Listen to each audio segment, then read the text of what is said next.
Hi friends, welcome to our last virtual winter read aloud. Today I have The Wish Tree, and this is written by Kyo Maclear, and the pictures are by Chris Turnham. Right.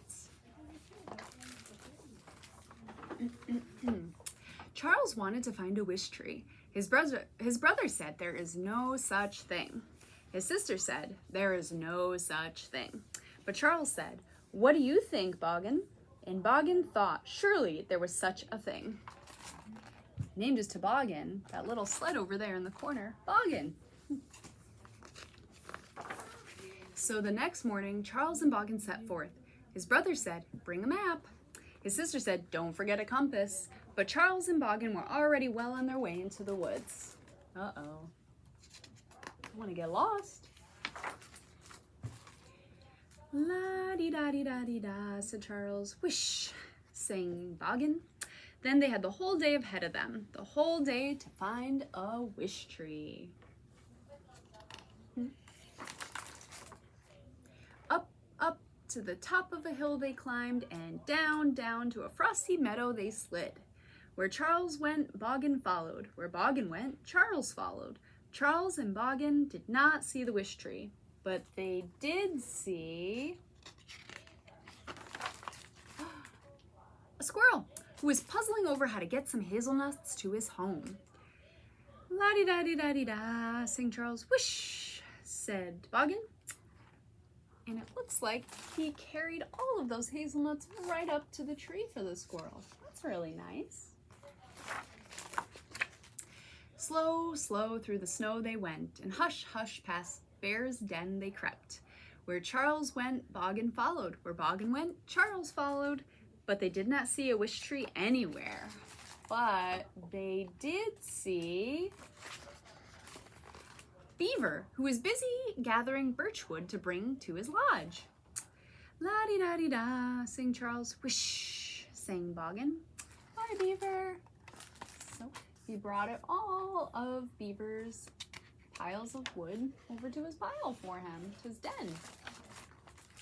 Slide, glide, across the ice they slipped, past a few logs and around a bend.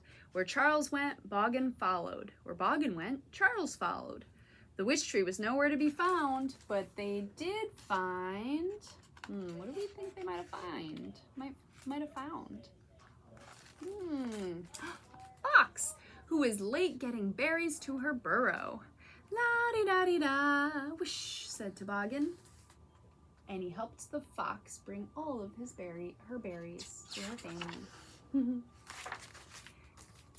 Now that they had less than half a day ahead of them, less than half the day to find a wish tree. We may need to move a little faster, Boggin, said Charles. Look at all the helping that he did. It's so nice, though. Charles seems really nice. Charles and Boggin were moving very slowly now. Their shadows were growing longer. The whole day was almost behind them. Boggin, Charles said, "I am tired. I cannot search any longer." Oh, he looks so sad now. But he did a lot of good deeds.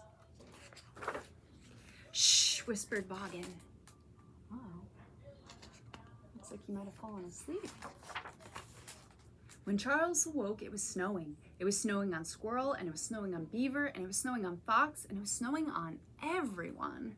For a moment, Charles could not see through the falling snow. But then he said, "Oh, look." Oh, look. What do you think he saw? "See, Boggin," said Charles, "just as we thought." And Boggin said, "Wish." Charles wrote his wish on a piece of paper and tied it around a branch of the wish tree. You can see it right up there.